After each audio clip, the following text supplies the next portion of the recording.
Welcome to this journey through one of the most unsettling cases recorded in the history of the United States. Before we begin, I invite you to leave in the comments where you're watching from and the exact time at which you're listening to this narration. We are interested to know how far these documented accounts reach and at what moments of day or night they find their listeners. In the autumn of 1837, the St. Louis Hotel in New Orleans was packed with the city's wealthiest men. The auction that evening had drawn an unusual level of interest, even for a city known as the largest slave market in the United States.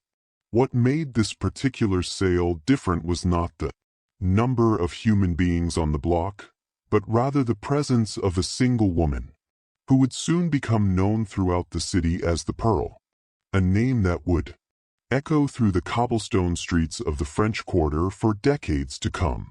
She stood 5 feet and 4 in tall, with skin described in the auction papers as the color of fresh cream with the slightest hint of coffee. Price were a deep amber that seemed to change hue depending on the light, and her hair fell in long, glossy black waves down her back. The auctioneer, a man named Thomas Williams, introduced her simply as lot number 17. But those in attendance knew they were witnessing something extraordinary as whispers moved through the crowd like ripples on the Mississippi. The bidding began at a staggering sum, 5 times the price of an ordinary house servant. What happened next would become one of the most peculiar chapters in the history of New Orleans, city already infamous for its complex racial hierarchy and the brutal economics of human bondage.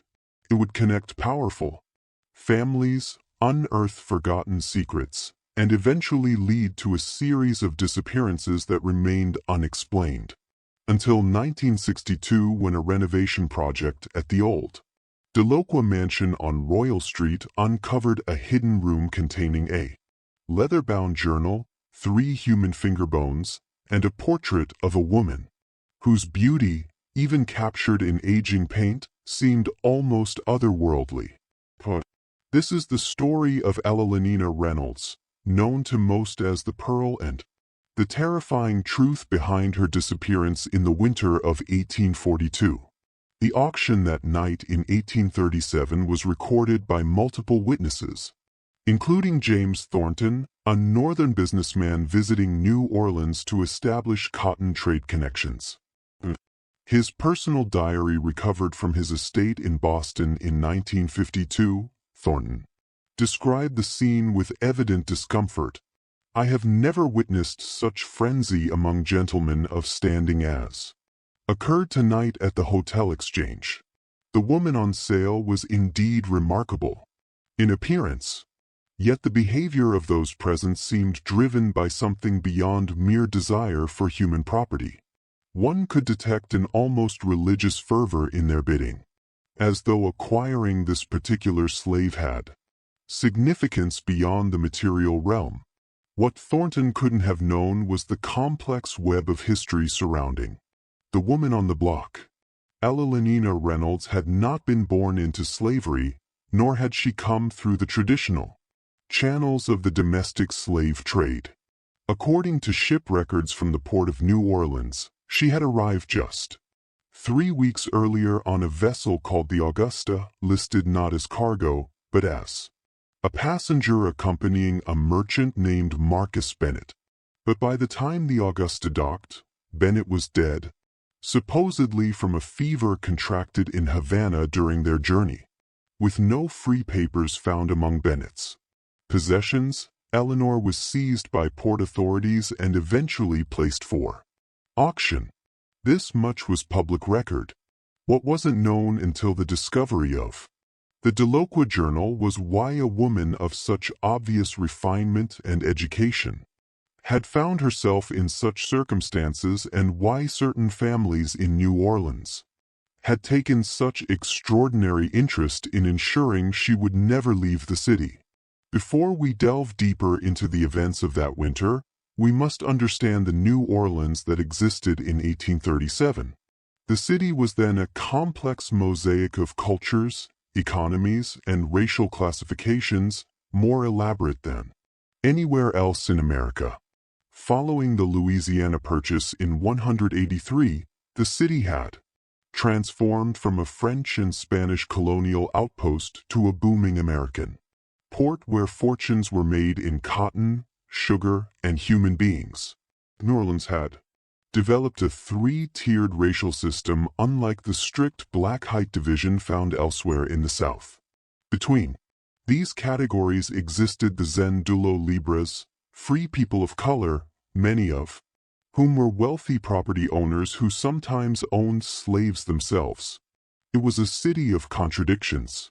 Brutal slave markets operated within walking distance of opera houses.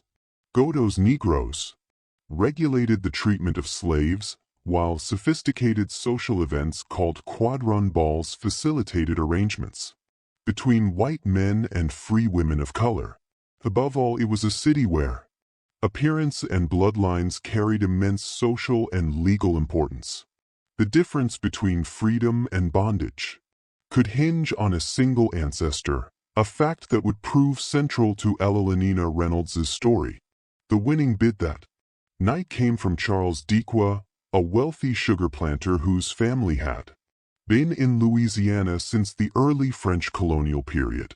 Dequa paid the unprecedented sum of $7,000, enough to purchase an entire plantation of field workers for a woman who, by all accounts, had no experience with domestic service or field labor.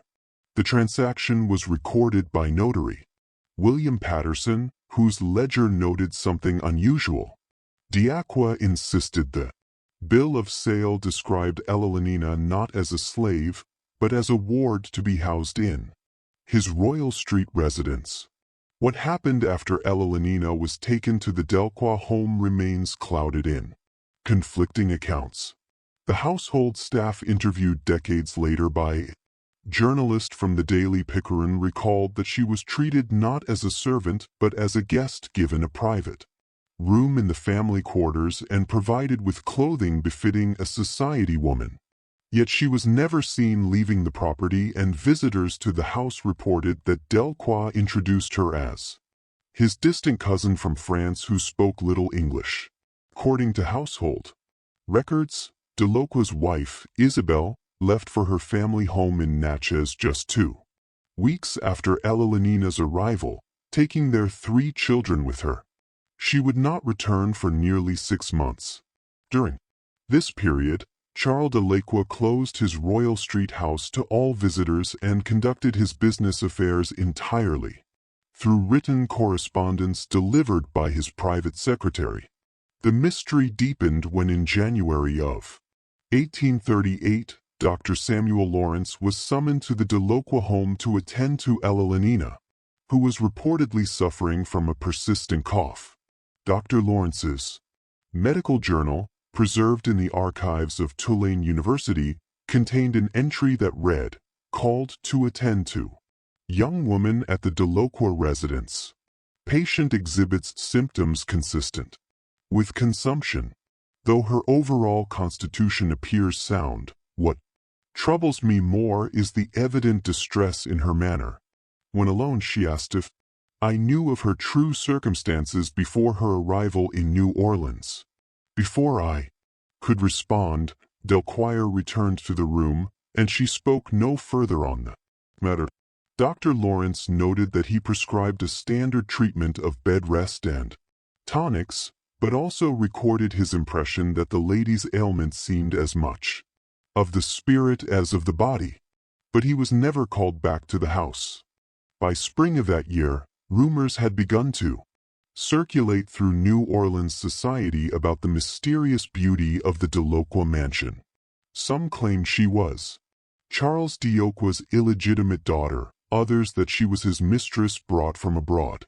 The most persistent rumor, however, was that she was somehow connected to the Villers family, one of the oldest and most secretive lineages in Louisiana, whose patriarch, Henri Villers, had been among the most Aggressive bidders at the auction before Dequa's winning offer. The Vars family had built their fortune in the early days of the colony, controlling vast sugar plantations and, according to local legend, engaging in privateering during the War of 1812. By 1837, they had largely withdrawn from public life, maintaining their estate on the outskirts of the city and rarely participating in society events. What connected them to a young woman newly arrived from Havana? This question would remain unanswered for more than a century. The Dequa Journal, discovered during renovations in 1962, provided the first real insight into Ellalinina's life in the mansion. The journal, written in a precise, educated hand, began in February 1838. The early entries were mundane, recording weather conditions and brief notes about books read or meals taken. But as winter gave way to spring, the entries became more revealing. March 11, 1838, Say has agreed to allow me access to the family library, though I'm still forbidden from venturing beyond the inner courtyard. When I asked why I must remain hidden away, he said only that it was for my protection. From what he will not say. I begin to fear that the story he told me about my papers being processed is merely a fiction to keep me compliant. And later, April 23, 1838. Today C brought a visitor, an elderly man named Vars, who stared at me with such intensity that I felt as though he was searching for something in my features. They spoke in French, believing I could not understand about the resemblance and the bloodline. I later asked C about this conversation. He became agitated and reminded me of my precarious position. Without free papers, I remained legally his property, regardless of my true history. The journal entries became increasingly distressed, as Ellalinina apparently began to realize that Delqua had no intention of securing her freedom as he had initially promised. By summer, she was planning an escape. July 17, 1838. Have managed to make contact with a housemaid who has agreed to deliver a message to the offices of the American. If my mother's story was true, my birth in Philadelphia should be sufficient to establish my free status. Regardless of my appearance, I must act quickly before S.E. makes good on his threat to send me to his plantation if I continue to cause difficulties. The next entry, dated August 2nd, contained a single line. It was a trap. The maid informed C of my plan. I am to be moved tomorrow. The journal then fell silent for nearly a month. When entries resumed in September, Ellalinina was writing from Bow Refuge, the Delocqua sugar plantation 50 miles downriver from New Orleans. Her situation had clearly deteriorated. September 5, 1838. I am kept in the former overseer's house, separate from both the main residence and the slave quarters. A woman named Martha has been assigned to attend to my needs, though I suspect her primary role is to report my activities to the plantation manager. I have seen C only once since my arrival, when he came to inform me that any further attempts to contact outside authorities would result in my being reclassified as a field worker.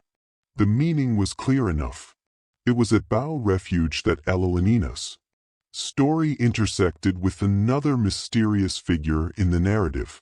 Joseph Miller, a Northern abolitionist, who had infiltrated Louisiana society, posing as a doctor interested in treating slave ailments.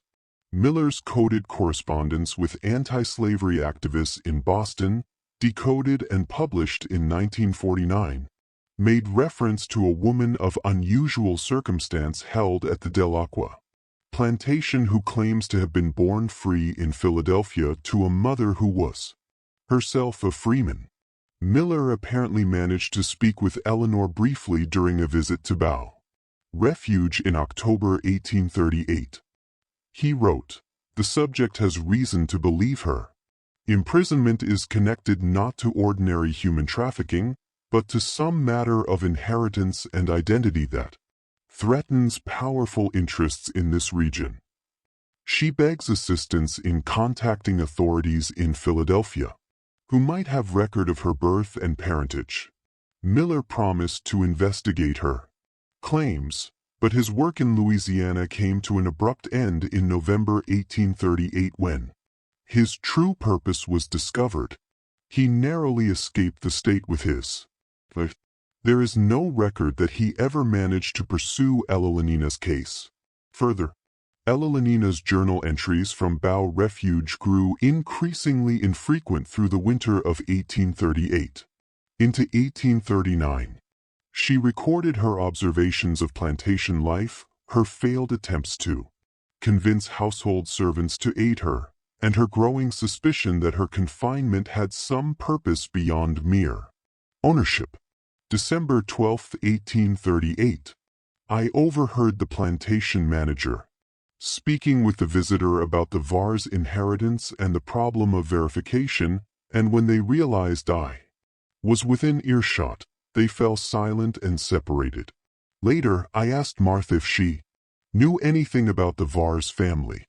She grew pale and refused to speak on the subject, saying only that they were not people to be trifled with. What connection could I possibly have to them? The mystery deepened in February 1839 when, according to the journal, Eleanor received an unexpected visitor. Cry Villa himself, now quite elderly, came to Bow Refuge without Delaqua's knowledge or permission. February 26, 1839. The old man came alone, dismissing Martha from the house. He asked about my mother, specifically whether she had possessed a gold locket with an engraving of a ship. When I confirmed that she had worn such a piece until her death, he nodded as though something had been confirmed. He then asked if I knew the circumstances of my father's death. Told him what mother had always said, that he was a French merchant who died at sea before my birth. At this the old man made a sound that might have been a laugh or a sob. Your mother was a prudent woman, he said, but perhaps too prudent for your own good. Without explaining further, promising to return, though I am not certain whether to hope for or dread such a visit.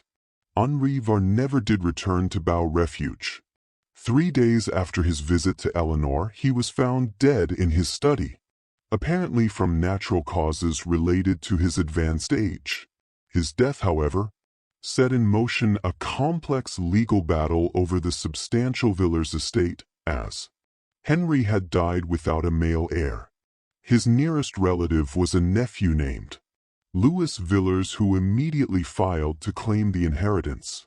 It was during this inheritance dispute that the connection between Eleanor and the Vars family began to emerge, at least in the pages of her increasingly fragmented journal. In April 1839, she wrote, April 9, 1839. C arrived in a state of great agitation, demanding to know exactly what the old man had said to me. When I related our brief conversation, he became even more disturbed. Did he mention any documents? Fifth. Repeatedly, any papers he might have given your mother. I told him truthfully that the old man had mentioned nothing of the sort. C then searched my room thoroughly before leaving, taking with him my mother's Bible, the only possession I had managed to keep with me from Philadelphia. Within its pages were my mother's few letters and papers, including my certificate of birth. I fear I have now lost the only proof of who I truly am, and the journal's final entries suggest that Ella had begun to piece together the truth of her situation. In an entry dated June 17, 1839, she wrote, I now understand why I was brought here. It was never about my value as property, but about preventing me from claiming what might rightfully be mine. My mother once told me that my father's family had rejected her, but she never explained why. If what I now suspect is true, then my father was not simply a French merchant, but a Vars, perhaps even Hungary's son. And if documentation of such a connection exists, it would explain C's desperate efforts to keep me hidden away and classified as a slave rather than a potential claimant to one of the largest fortunes in Louisiana. This theory, aligned with rumors that had long circulated in New Orleans about Henri Ville's estranged son, Jean-Baptiste, who had allegedly formed a relationship with a free woman of color in Philadelphia in the early 1800s. According to these rumors, Jean-Baptiste had been downed by his father, but may have secretly married the woman before his death at sea in 1817, the year of Eleanor's birth. If Elenina was indeed Jean-Baptiste's legitimate daughter, and if proof of the marriage existed, she would have had a claim to the villa's inheritance under French inheritance laws that still influenced Louisiana's unique legal code. The claim would have been unprecedented and scandalous, as it would have meant recognizing a woman with African ancestry, however minimal, as the rightful heir to one of Louisiana's most prestigious white family fortunes. The final dated entry in Elenina's journal was from September 3, 1839. She wrote, "I have found a way. The riverboat stops here tomorrow to take on sugar. Martha has agreed to help me in exchange for the pearl earrings mother left me. If all goes well, I will be in New Orleans by nightfall, and from there, I can seek passage north. I must find those papers before it is too late." The journal ends there, leaving historians to piece together what happened next through other sources. According to Bow Refuge plantation records, a female slave matching Elenina's description was indeed reported missing on September 4, 1839. A substantial reward was offered for her return, but the primary search focused on riverboats heading north toward free territories. Instead, evidence suggests that Elenina made her way back to New Orleans, perhaps intending to search the Doloqua townhouse for her mother's papers before leaving the South. A receipt from a French Quarter apothecary, dated September 7, 1839, shows the purchase of women's toiletries, charged to the account of Marie Laveau, the famous voodoo priestess who was known to sometimes shelter fugitives within her extensive network. For almost 3 years, Elenina Reynolds seemingly vanished from all records. The Villa's inheritance case proceeded, with Louis Villa ultimately being confirmed as the rightful heir in 1841 after no other claimants came forward with sufficient proof of relation.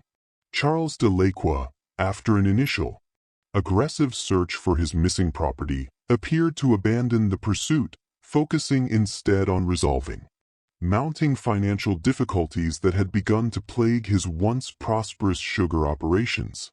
Then, in January 1842, Elenina Reynolds reappeared in New Orleans society in a manner that shocked even that scandal-accustomed city. Attended the annual Mardi Gras ball at the St. Louis Hotel, the very building where she had been sold 5 years earlier, not as a slave or servant, but as the elegantly attired companion of Louis Vars, the new head of the VR family. Multiple witnesses described the sensation caused by her entrance. The society columnist for the Daily Picker, Yoon, wrote, "The mysterious beauty on the arm of Mr. Bean caused all conversation to cease momentarily as they entered the ballroom. She was adorned in a gown of midnight blue silk that emphasized her extraordinary complexion and bearing. Those who had attended certain transactions at the same venue some years prior exchanged significant glances, though none dared make explicit reference to the lady's previous appearance there. What arrangement existed between Elenina and Louis Villers remains uncertain. Some historians suggest he may have purchased her freedom secretly, while others propose a more complex scenario.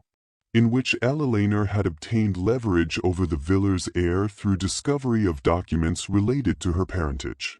What is clear is that their public appearance together represented an unprecedented breach of New Orleans' social boundaries, regardless of Ella ambiguous racial classification. Charles Dequire was also in attendance at the ball that night.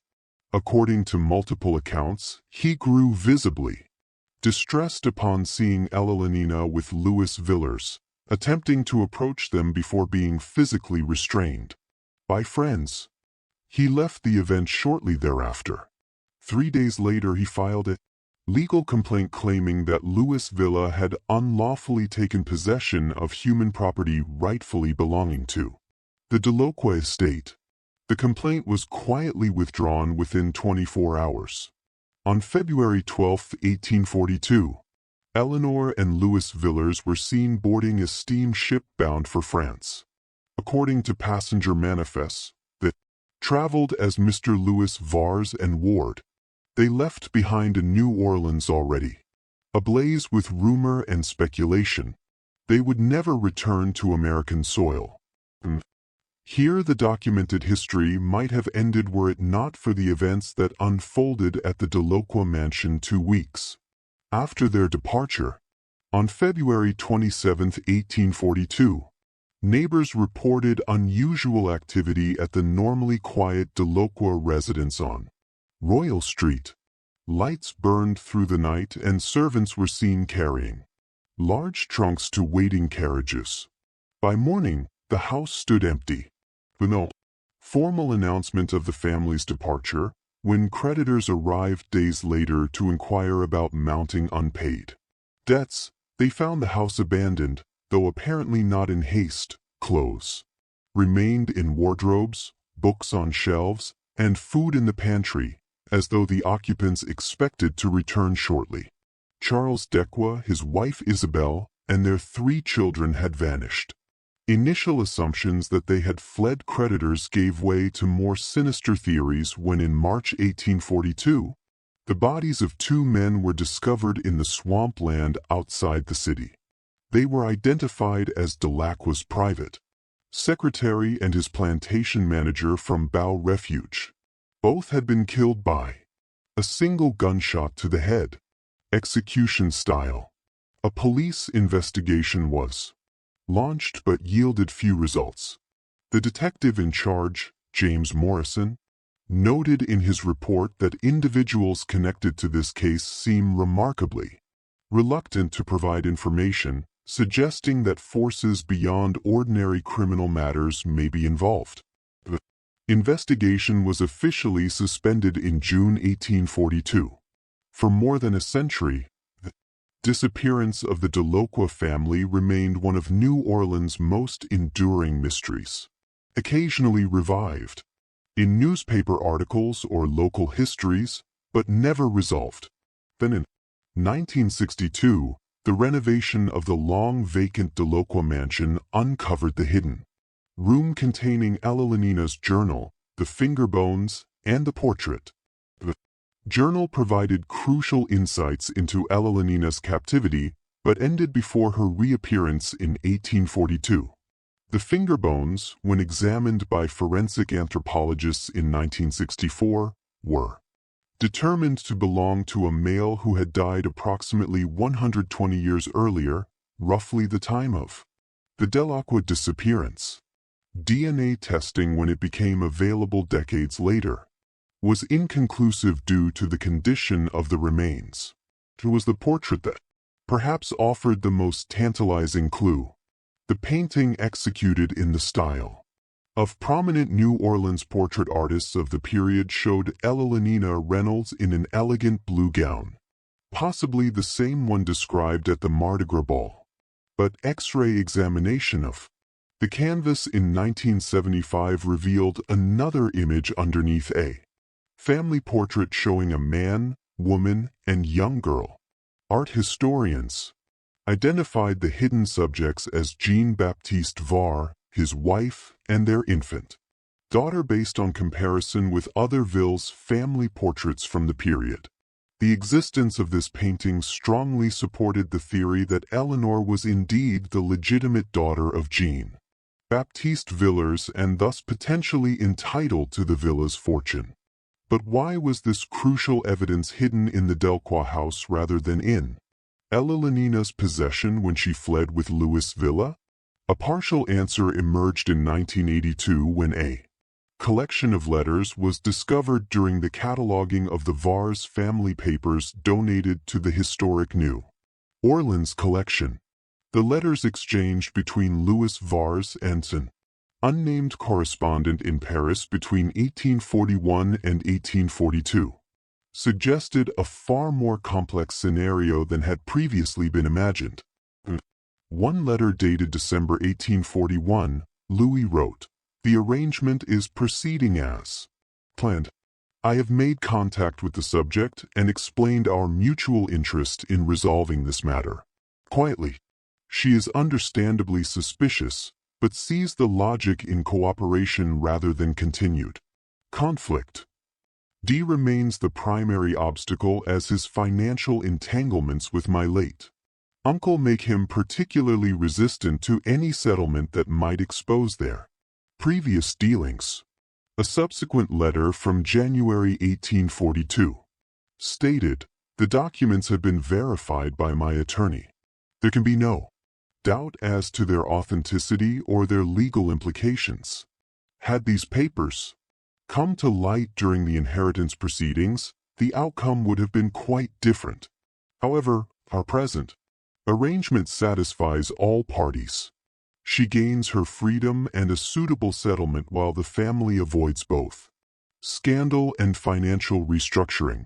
D alone remains unpacified, but I believe his economic circumstances will eventually compel his cooperation." The cryptic communications suggested that Louis Villers had discovered proof of Ellalinina's legitimate claim to the Villers inheritance, but had offered her a private settlement, likely including her freedom and financial compensation in exchange for her silence and cooperation in keeping the matter from becoming public. This arrangement would have protected the Villers family reputation while satisfying Ellalinina's most immediate desire for liberty. But Charles Delacroix, having paid an enormous sum for Eleanor and perhaps being privy to financial irregularities in Henri Vars' dealings, was not included in this arrangement. The letters imply that he posed an ongoing threat to the resolution, perhaps through his knowledge of the situation or through legal claims he might make regarding Eleanor's status. The final letter in the collection, dated February 1842, shortly before the Delacroix family's disappearance, contained only a brief message. "The problem has resolved itself in a most unexpected manner. I believe no further action will be required on your part. We sail as planned on the 12th. What exactly transpired in those early February days of 1842? No definitive evidence has ever emerged, but historians and criminal investigators who have studied the case have constructed a plausible sequence of events. Upon seeing Eleanor at the Mardi Gras ball, Charles Delacroix realized that his valuable property had not only escaped but had formed an alliance with Louis Villa. Desperate both financially and to maintain his social standing, Delacroix may have attempted blackmail, threatening to expose whatever arrangement had been made regarding the Vars inheritance. Louis and Ellalinina, preparing to depart for France, would have had strong motivation to ensure Delacroix's silence. The timing of their departure on February 12th and the Delacroix family's disappearance just 15 days later suggests a connection. The murdered secretary and plantation manager may have been eliminated as witnesses to whatever occurred at the Delacroix home. The finger bones found in the hidden room have never been positively identified, but their presence alongside Ellalinina's journal and the concealed portrait points to a violent conclusion to the Delacroix family's story. In 1968, French police records were discovered that shed the final piece of light on the mystery. A report dated May 1842 documented the arrival in Paris of L. Villers and companion E. Reynolds and noted that they had taken up residence in a fashionable district using funds from a substantial bank draft issued by the Villers family's New Orleans representatives. They apparently lived quietly in France for several years before relocating to England in 1847. English census records from 1851 list and Eleanor Vars residing in London with Eleanor described as wife rather than ward. They had 2 children by this time. The family remained in England until at least 1861, after which they disappear from public records. As for the Delacroix family, no trace of them was ever found. Their abandoned Royal Street house remained unoccupied for decades, acquiring a reputation as one of the most haunted properties in a city known for its ghostly residents.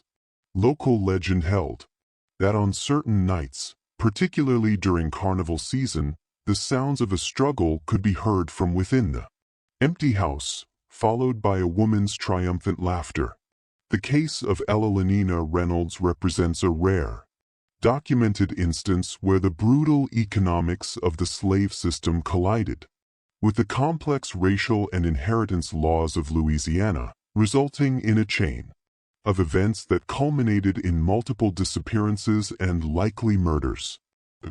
Serves as a stark reminder of the human cost of a society built on racial categorization and human bondage, where a person's freedom, identity, and very life could depend on ancestry and appearance.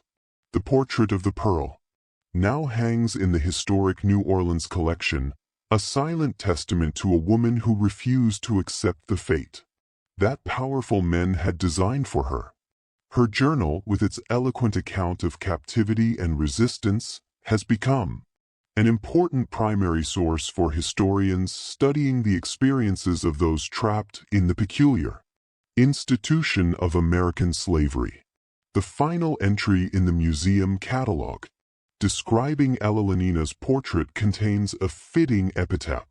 This painting depicts a woman who, through extraordinary circumstances, navigated one of the most rigid social systems in American history to reclaim her freedom and identity.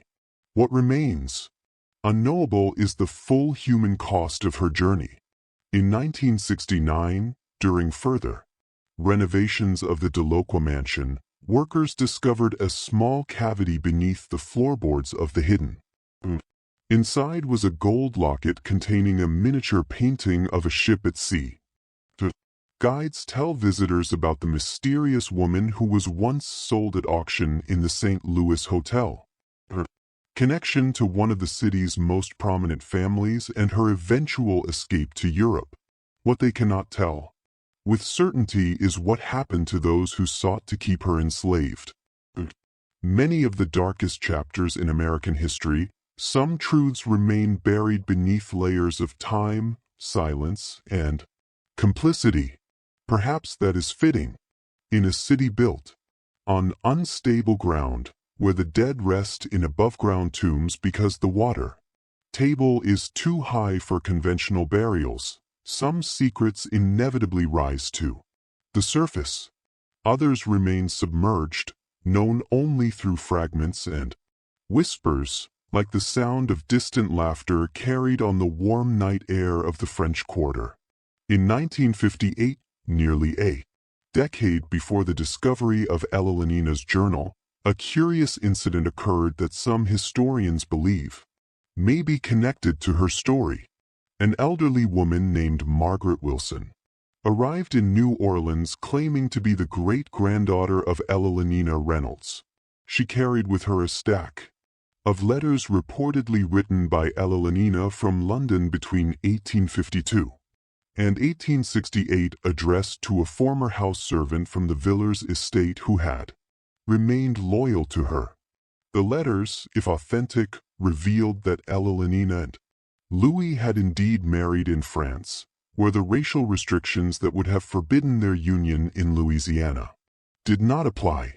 They had lived comfortably on the settlement Louis had arranged from the Villers estate, raising 3 children who were brought up with no knowledge of their mother's ordeal in America.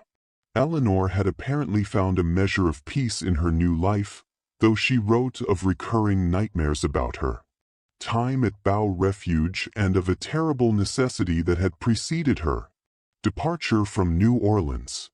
Most significantly, one letter dated October 1867 made cryptic reference to the Delacroix family's fate.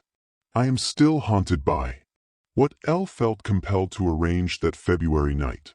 Though I know it was deemed necessary for our security, I cannot reconcile myself to the thought of the children. Elle assures me they were sent away beforehand, but I have no way to verify this, and it troubles my conscience greatly. If they did indeed survive, they would be grown now, perhaps with children of their own, who know nothing of their connection to me or the events that scattered their family to the winds. Margaret Wilson submitted these letters to the Louisiana Historical Society for authentication, but died suddenly of a heart attack.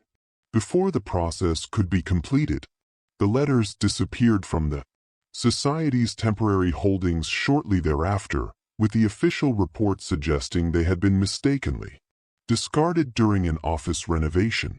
No family members came forward to claim Wilson's effects, and the trail went cold once again.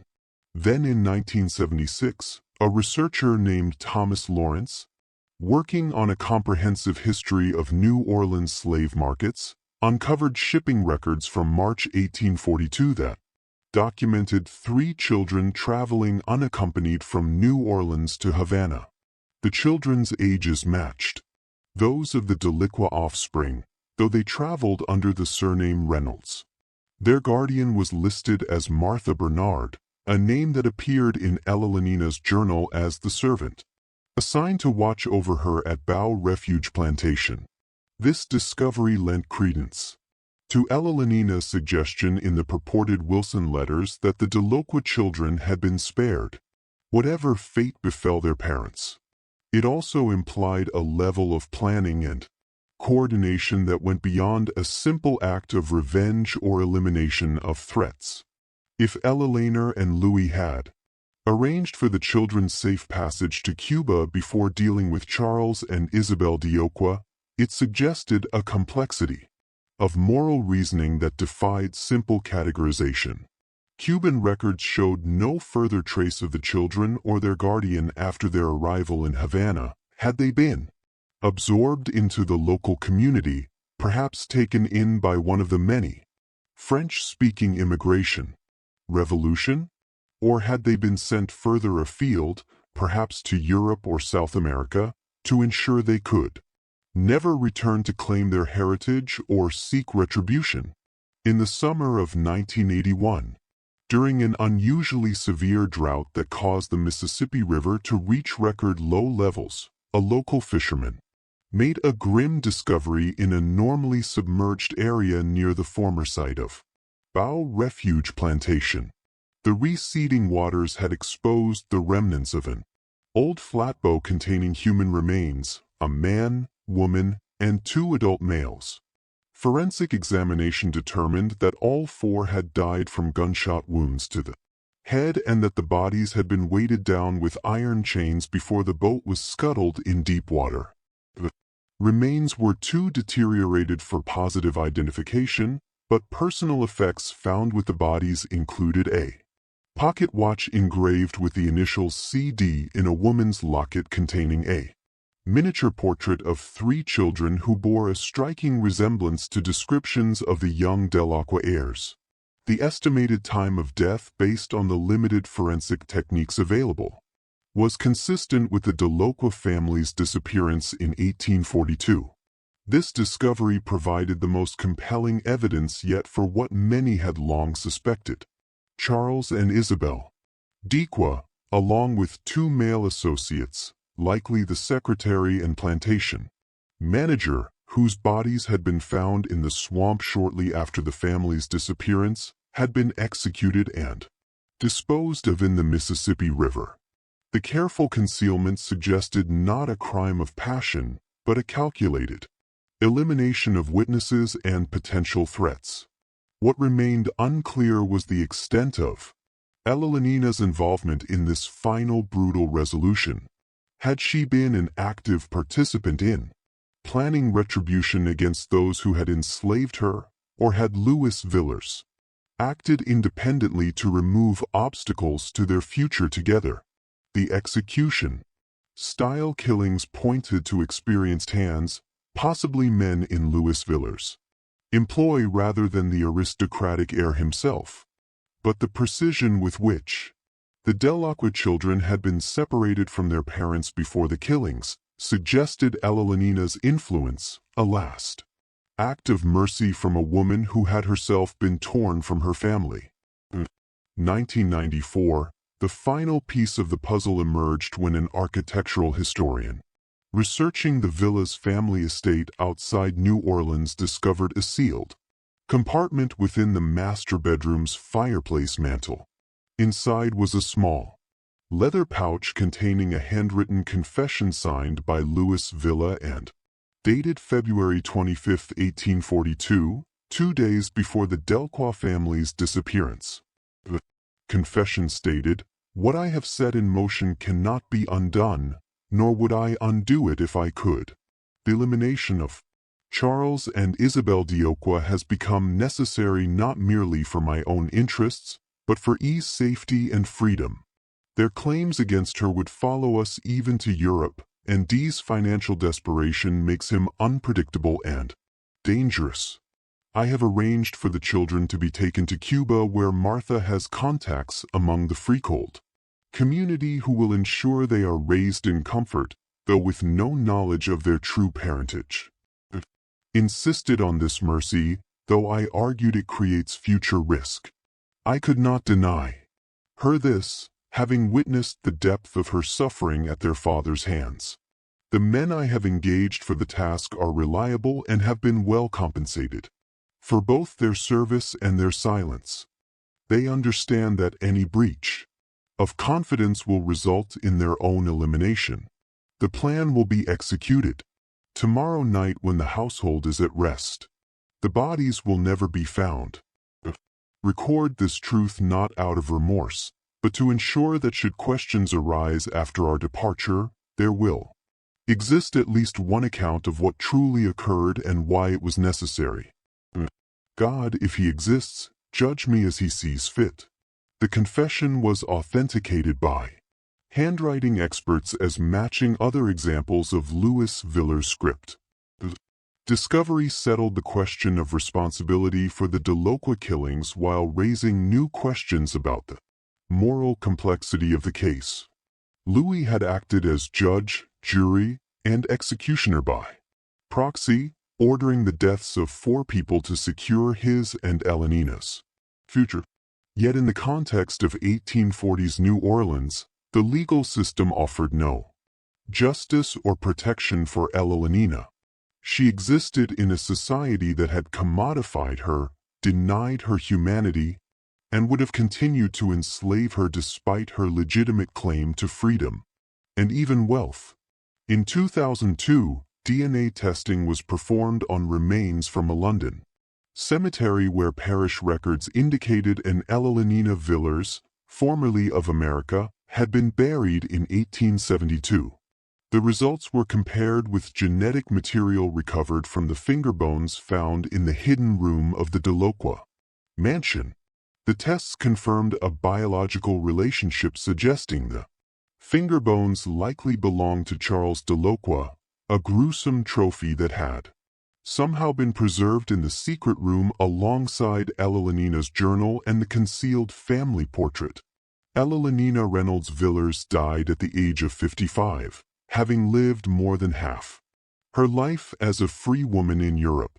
According to London church records, her funeral was well attended by family and numerous friends, suggesting she had found community and perhaps even happiness in her adopted country. Louis Vars outlived her by 6 years, dying in 1878. Their 3 children married into respectable English families. Their mother's racial background and extraordinary history apparently unknown to their spouses or social circles. As for the Delacroix children, despite extensive research by historians and descendants of both the Vars and Delacroix families, no definitive trace of them has ever been found in Cuban records or elsewhere. They vanished into history, casualties of a system that had valued human beings as property and bloodlines as determinants of worth. Their disappearance represents yet another cost of America's peculiar institution, the orphaning of children, whose parents had participated in and benefited from a moral atrocity. The story of Elalina Reynolds stands as testament to the extraordinary resilience of the human spirit in the face of institutionalized cruelty. Born to a free woman of color and the disinherited son of a wealthy plantation owner, she navigated the treacherous waters of racial classification, enslavement, and ultimately violent liberation. Her journey from auction block to London drawing rooms encompassed the full spectrum of experiences possible for a woman of mixed racial heritage in the 19th century. Today, visitors to the historic New Orleans collection can view Elalina's portrait, the hidden family painting beneath it, and the gold locket that linked her to her true parentage. These artifacts, along with her journal, constitute one of the most complete records of the inner life of a woman caught in the machinery of American slavery. But they tell only part of the story.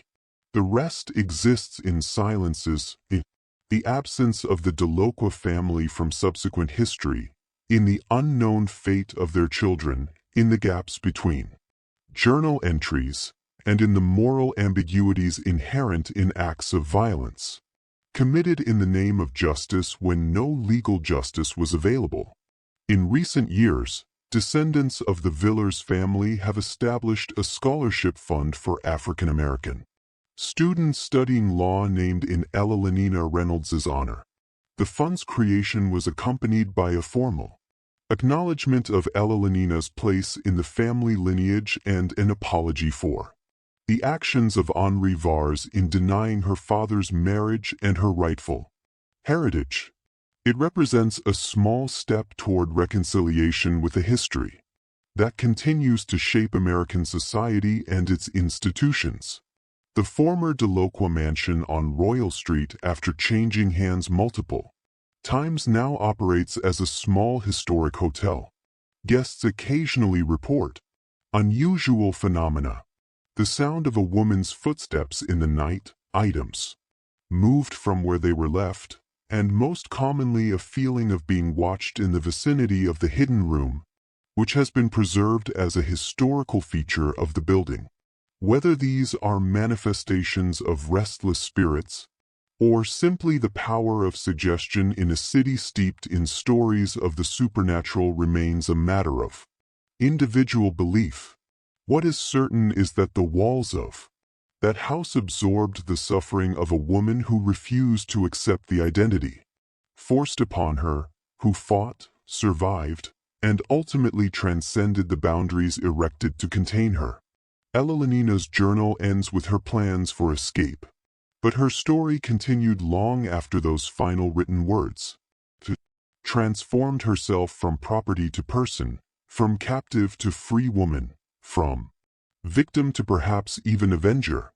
In doing so, she embodied the fundamental contradiction at the heart of American slavery, the persistent, undeniable humanity of those whom the system attempted to reduce to mere commodities.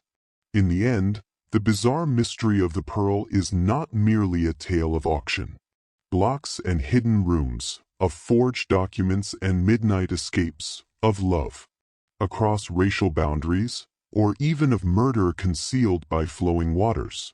It is the story of a woman who insisted on writing her own narrative in a time and place determined to write it for her.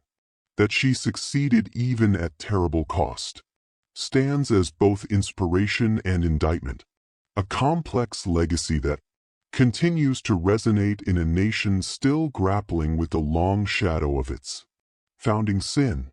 As night falls over the French Quarter and gas lamps cast their flickering glow across cobblestone streets, tour guides still point out the Deliqua house to visitors eager for tales of ghosts and scandal.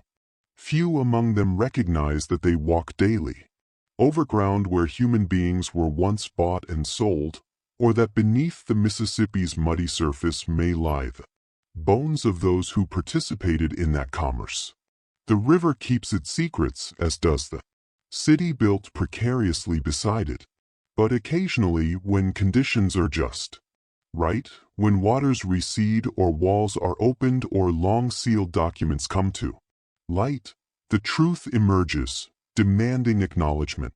In those moments, glimpse not just the specific horrors endured by Elalina Reynolds and inflicted by Charles Dica, but the larger horror of a society built on such relationships. Perhaps that is why Elalina's portrait continues to draw visitors who stand before it in lengthy contemplation. In her amber eyes, expertly rendered by an unnamed artist, one can see both suffering and determination, the vulnerability and threat. She gazes not at the viewer but slightly past toward something or someone beyond our field of vision. What she sees there, judgment, redemption, or simply the next chapter in her extraordinary life, remains as mysterious as the woman herself. In 2019, a team of forensic scientists and historians used advanced imaging technology to examine the hidden portrait beneath Elalina's painting in unprecedented detail. The family portrayed was indeed Jean Baptiste Villers, his wife Marie Reynolds, and their infant daughter. Surprisingly, spectral analysis of the paint revealed that Eleanor herself had likely been the artist who painted over the original portrait, using similar pigments and techniques to create her own image atop that of her family. The act represented both concealment and reclamation, a palimpsest of identity that mirrored her own complex journey. And so the story ends where it began, with an image of a woman whose extraordinary beauty belied an even more extraordinary spirit. The mystery of the pearl may never be fully resolved, but in its outlines sketched from journals and letters, ship manifests and court records, confessions and DNA results, we see reflected the larger American mystery of race, identity, and the human capacity to both inflict and overcome injustice. As you leave this account of Elalina Reynolds's life, consider that the ground beneath your feet holds countless similar stories never recorded, never discovered, never told. For every Elalina who managed to leave behind a journal and portrait, thousands of others disappeared into history without trace. Their struggles and triumphs known only to a God who, one hopes, kept better records than human institutions. Their collective silence echoes still on warm southern nights when the air hangs heavy with jasmine and the distant sound of riverboats. In a city where beauty and cruelty have always existed in uncomfortable proximity, listen closely, and you might hear them. The voices of those who, like Elalina, refuse to be merely what others declared them to. Their whispers remind us that the past is never truly past, that justice delayed is often justice denied, and that the human spirit once awakened to its own worth cannot be contained by any system, no matter how entrenched or powerful. In the words written on the back of Elalina's portrait when it was donated to the historic New Orleans collection in 1974, remember her not for her beauty, which was remarkable, nor for her suffering, which was immense, but for her determination to exist on her own terms in a world that offered her no place. In this she achieved what few of any race or station can claim. She wrote herself into being.